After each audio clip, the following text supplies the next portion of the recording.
নমস্কার বন্ধুরা, আমি খুশি। কেমন আছো তোমরা সবাই? আশা করছি খুব ভালো আছো। আমিও বেশ আছি। আমার আরও একটি ব্লগে তোমাদের সবাইকে জানাই অনেক অনেক স্বাগত। আজ বৃহস্পতিবার আর এখন সময় সকাল 5:45। আর দেখো, আমি কিন্তু আজকে খুবই তাড়াতাড়ি ঘুম থেকে উঠে পড়েছি। আর সকালবেলা ঘুম থেকে উঠে প্রতিদিনই আমি এই কাজটাই করে থাকি, ফুল তোলার কাজটা। ঘুম থেকে উঠেই জামা কাপড় ছেড়ে নিয়ে তারপরে আমি ফুলটা তুলে নিই। কিন্তু প্রতিদিন তোমাদের সঙ্গে শেয়ার করি না আর কি, যে একঘেয়ে জিনিস হয়ে যাবে, সেই জন্য আর আমি তোমাদের সঙ্গে এই ফুল তোলাটা শেয়ার করি না। আজকে একদিন শেয়ার করেছিলাম, আর আজকে আবার তোমাদের সঙ্গে আমি শেয়ার করছি আমার ফুল তোলাটা। সকালবেলা ফুল তুলতে আমার ভীষণই ভালো লাগে। তাছাড়াও ঠাকুরের কাজ করতেও আমার ভীষণ ভালো লাগে, কারণ ঠাকুর পুজো দেওয়া, ফুল তোলা, তো ঠাকুর ঘর মোছা, ঠাকুরের বাসন মাজা, এগুলো করতে আমি ভীষণ পছন্দ করি। তো যাই হোক, রান্নাবান্না তো মানে যদি পছন্দ নাও করি তাও আমাকে করতে হয়। কিন্তু এটা তো আমাকে এই কাজটা আমি সবচেয়ে ভালোবেসে করি, যে ফুল তোলা। গাছে 2-3টে ফুল গাছ, আমার পেছন দিকেও ফুল গাছ আছে আরও। আর এই গাছটা জানো তো 2-3 বছর হয়েছে, টগর ফুল যাকে সাদা বড় বড় ফুল ফোটে, এই গাছটার নিচে না অনেকগুলো চারা উঠেছে। যেই একটা চারা আমি না পেছন দিকে লাগিয়েছিলাম, ওই চারাটা বেশ জল দিয়ে দিয়ে, এখন না বেশ অনেক দিন আগে লাগিয়েছিলাম, তার জন্য আমাকে জল দিয়ে দিয়ে বাঁচাতে হয়েছে। আর এখন তো সুন্দর বড় হয়ে ফুল টুলও হওয়া ধরেছে। আরও 2-4টে করে চারা উঠেছে, দেখি কোথায় লাগানো যায় আর কি। বাড়িতে তেমন জায়গাই নেই, অল্প একটু জায়গায় আমাদের বাড়ি, তো ওই জন্য আর ফুল গাছ টাছ লাগানোর মতো জায়গা নেই। এদিকে দেখো, আমি ওই কাজগুলো সেরে, একেবারে সমস্ত কাজ সেরে, জামা কাপড় ছেড়ে রান্নাঘরে সকাল সকাল অল্প কটা ভাত বসিয়ে দিয়েছি আজকে। ওই পেঁপে সেদ্ধ দিয়ে, গাছের পেঁপে আমাদের, ওই পেঁপে সেদ্ধ দিয়েই আমি ওই ভাতটা বসিয়ে দিয়েছিলাম। আর আমি কিন্তু চা করে আগেই খেয়ে নিয়েছিলাম, আর শাশুড়ি মা তখনও খেতে আসেনি বলে শাশুড়ি মার চাটা আমি ঢেকেই রেখেছি। আর দেখো, ওই দেখো, অর্ধেক অর্ধেক জল রয়েছে বোতলে। যতই বলি এদেরকে, ছেলের বাবাকে, যে একটা বোতলের জল পুরোটা শেষ করে তারপর আর একটা বোতল ধরবা, কিন্তু ওরা কিছুতেই শোনে না।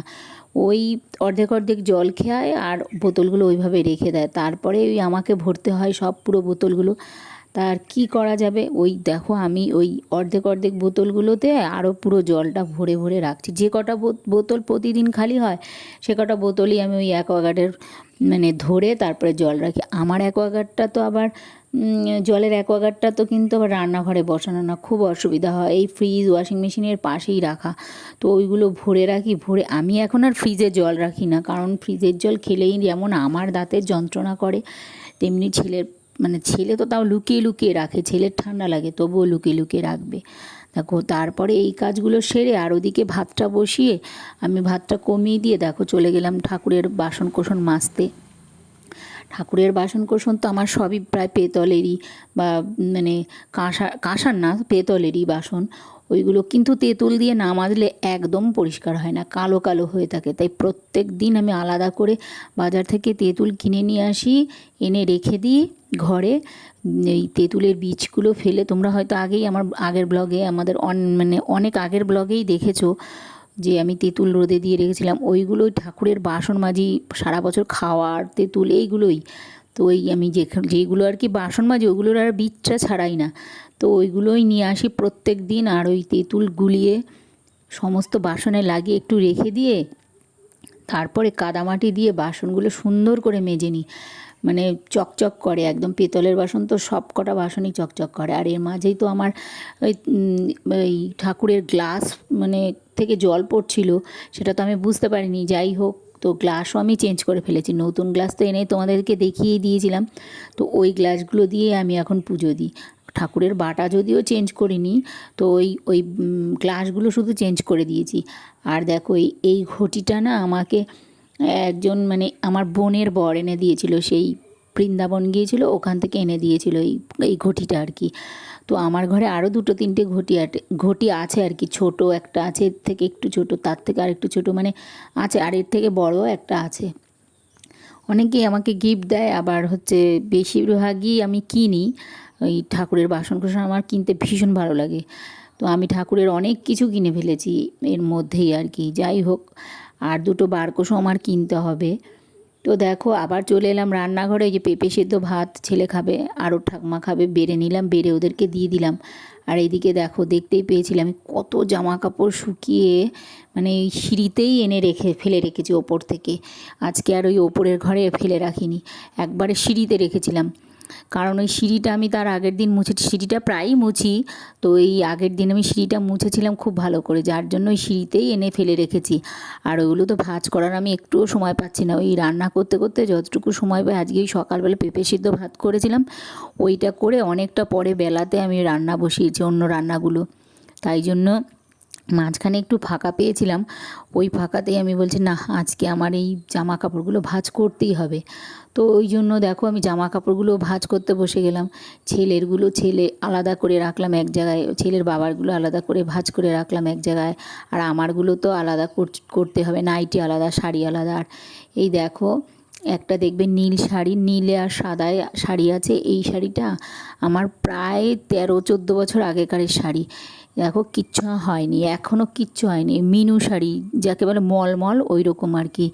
তো ওই সাদা তুতে ফেব্রিক দিয়ে কাজ করা, এত সুন্দর। আমাদের এখানে দেবনাথ বস্ত্রালয় বলে একটা দোকান আছে, ওই দোকান প্রথম উদ্বোধন যেদিন করেছিল সেই দিন এই শাড়িটা নেওয়া ছিল আমার। তো আমি তো খুব বেশি সবসময় আর কি পরি না, মাঝে মাঝে পরি, পাড় লাগিয়ে নিয়েছিলাম। তো এত সুন্দর হয়ে মানে এখনও আছে, কিচ্ছু হয়নি শাড়িটার। আর আমার মায়ের ভীষণ প্রিয় ছিল এই শাড়িটা, যখনই আমাদের বাড়িতে আসতো তখনই এই শাড়িটা বলতো এই শাড়িটা পরবো আমি, দিয়ে এইটা ভীষণ পাতলা আছে। তো মা এসেই পরতো একটু, আর আমি এক আধ দিন পরেছিলাম। আর দেখো শাড়িটা কি সুন্দর আছে এখনও, 12-13 বছরের আগেকারের শাড়ি এখনও এত সুন্দর আছে আমার।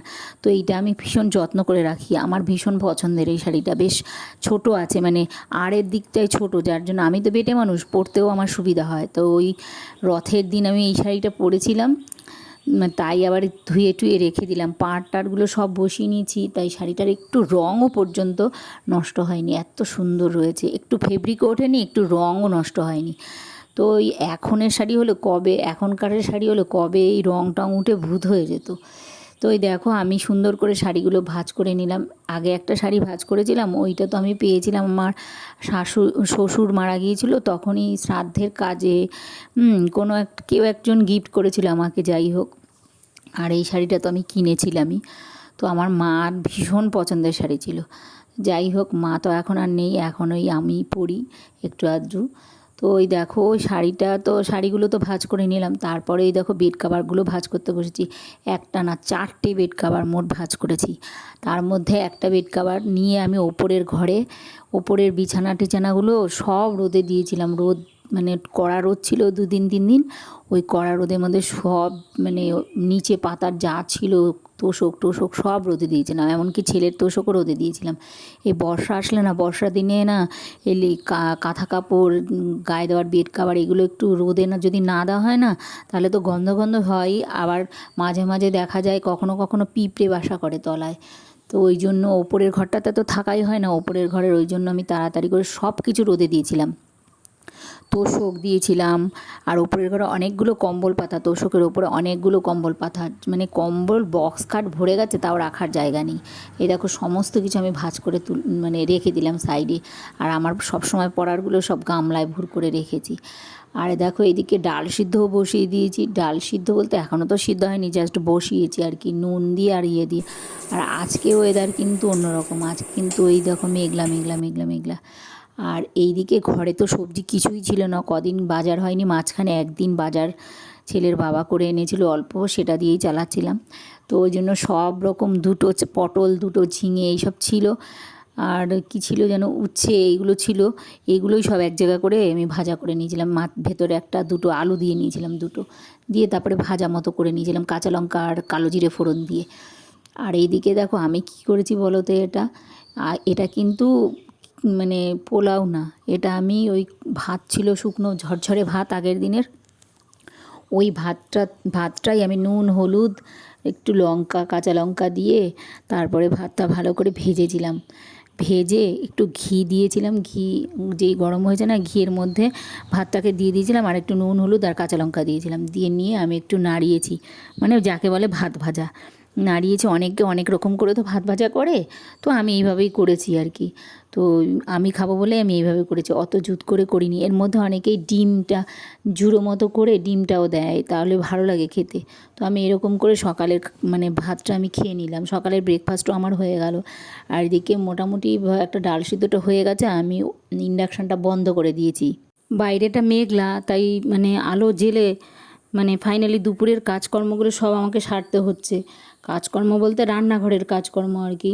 তো দেখো আমি এবার ডালটাকে আর কি সোমবার দেবো যাকে বলে, তোমরা কে কী বলো আমি জানি না, আমরা সোমবারই বলে থাকি। তো দেবো বলে দেখো ডালের মধ্যে লবণ হলুদ এটা দিয়ে ডালের কাঁটাটা দিয়ে ভালো করে নাড়িয়ে নিলাম। নাড়িয়ে নিয়ে ওইদিকে তেলের মধ্যে আমি সর্ষে ফোড়ন দিয়েছিলাম, যেহেতু টক ডাল হবে। টক ডালটা কিন্তু আমরা সারা বছরই খাই, কারণ হচ্ছে গিয়ে টক ডাল খেতেই সবাই পছন্দ করে, সেই জন্য আমার টক ডালই খাই। আমের সময়, আমের যখন সিজন হয় তখন ডালের মধ্যে আম দিই। আর যখন আমের সিজন বাদে টমেটো হয়, শীতের সময় টমেটো ধনেপাতা দিয়ে ডালটা রান্না হয়। আর তারপরে যখন অফ সিজন থাকে তখন আমড়ার সময় আমড়া, ছোটো ছোটো আমড়া দিয়ে তোমরা তুমিও তো মানে ব্লগে আমি হয়তো দেখিয়েছি যে আমড়া দিয়ে আমি ডাল রান্না করছি। আর যখন তো আমড়া বাদ দিয়ে যখন কিছুই থাকে না তখন কিন্তু জলপাই দিয়েও আমি মানে ডালটা রান্না করি। আর যখন কিছু থাকে না তখন ডালের মধ্যে তেঁতুল দেওয়া হয়, কারণ টক ডাল ছাড়া কেউ ডাল খেতে চায় না। আর দেখো আমি ডাল রান্না করেও নিয়েছি এর মধ্যেই। আর এই দিকে ওই ভাজাটা বসানো রয়েছে, বললাম না সমস্ত সবজি, দুটো পটল ছিল আর দুটো উচ্ছে ছিল আর আলু, দুটো আলু দিয়েছি, দিয়ে নিয়ে এর মধ্যেই যে ভেজে নিচ্ছি। এই ভাজাটাই ভালো হয়েছিল খেতে, এই ভাজাটা ভেজে নিলাম। আর তারপরে দেখো রান্না করব আমি ওই আলু পোস্ত আর কি। তো ওই মানে আলু পোস্ত করার জন্য প্রথমেই দেখো আমি খুব ভালো করে আলুটাকে ভেজে নিলাম। ভেজে নিয়ে তারপরে পোস্ত আর চার মগজ আমি আলাদা করে বেটে নিয়েছিলাম, বাইরে নিয়ে গিয়ে শিলনোড়ায় বেটে নিয়ে এসেছিলাম। তো নিয়ে এসে মিক্সিতে একদম বাটা ভালো হয় না, মানে কেমন থাকে দানা দানা। তো ওই জন্য আমি বাইরে শিলনোড়াতে বেটে নিয়ে এসেছি। আর ওর মধ্যে একটু লঙ্কা গুঁড়ো মিশিয়ে নিয়েছি, মিশিয়ে তারপরে আমি আলুটা তো ভাজা হয়ে গেছে, ওর মধ্যে ঢেলে দিয়েছি। ঢেলে কিছুক্ষণ ঢালার পরে কিছুক্ষণ মশলাটাকে আমি কষিয়ে নিলাম। কষাতে কষাতে তখন তারপর বেশ একটু শুকনো হয়েছে, কষাতে কষাতে তারপরে ওই যেই বাটিটার মধ্যে আমি বেটে রেখেছিলাম ওই বাটিটায় একটু জল দিয়ে মশলাটাকে আর কি গায়ে লেগেছিলো বাটির গায়ে, তো মশলাটাকে ধুয়ে ওই জলটাই দিয়ে দিলাম। দিয়ে নিয়ে তারপরে ঢাকনা দিয়ে দিয়েছিলাম আলুটার মধ্যে, মানে আস্তে আগুন করে তারপরে ঢাকনা দিয়ে দিয়েছিলাম। দিয়ে নিয়ে তারপরে আলুটা হতে দিয়েছিলাম। এই দিকে দেখো আমি সকালে কিন্তু অল্প কটা পেঁপে সিদ্ধ ভাত রান্না করেছিলাম, যার জন্য এখন আবার আমি ভাত বসিয়েছি। আর এই দেখো ভাজা ডাল আর ওই আলু পোস্ত রান্না কিন্তু হয়ে গেছে। আর সবশেষে কিন্তু আমি ভাতটাকেও বসিয়ে দিয়েছিলাম। তো রান্নাঘরের কাজ কমপ্লিট করে খাওয়া দাওয়া সেরে তারপরে এক ঘুম দিয়ে নিয়েছিলাম। তো দেখো এখন কিন্তু রাত প্রায় 8:30 বাজে, আর ছেলের বাবা নিয়ে চলে এলো মোমো, কিনেই নিয়ে এসছে। তিনটে প্যাকেট এনেছে, একটাই ভেজ মোমো ছেলে খাবে আর দুটো হচ্ছে এই চিকেন মোমো এনেছে। আমাদের এখানে একটা নতুন মানে মোমোর দোকান হয়েছে, এত ভালো না সে ধারণার বাইরে, মানে মোমোটা আমি তো ভেবেছি করতেই পারবে না, যাই হোক সুন্দর হয়েছে। আর একদিনও আমি খেয়েছিলাম, তো অনেক দিন বাদে আবার ছেলের বাবা নিয়ে এসেছে। আর একদিনও আমি চিকেন মোমোই এনেছিলাম, তো আমার ভালোই লেগেছিলো। তো আজকেও ছেলের বাবা অনেকটা দিন পরেই এনেছে। মোমোটা খাই না বেশ অনেক দিন, আমি মোমো খেতে ভীষণ পছন্দ করি, ওই ছেলেও ভীষণ পছন্দ করে, মানে তাই জন্য দেখো ওই এক প্লেট ছেলের বাবাকে দিয়ে আসলাম। ওখান থেকেই দুটো খেয়ে নিয়েছিল, মানে ও খাবে না করছিল, তা জোর করে খাওয়া হয়েছে। সসটা তো অত্যাধিক ঝাল হয়েছে, যার জন্য মানে খেতেই পারল না, একটুখানি খেয়ে ওর ঝালে ধরেছে। আর ছেলের বাবার তো ভীষণ পছন্দ হয়েছে, উনি তো ঝাল পছন্দ করে, যার জন্য ওনার সসটা ভীষণ ভালো লেগেছে। আর আমিও খেয়ে নিলাম, খেয়ে লাফাচ্ছি শেষে। খেতে তো দারুণ লাগে, ভালোই লাগে, কিন্তু পরে লাফাচ্ছিলাম। যাই হোক ওই খাওয়া দাওয়া সেরে নিলাম।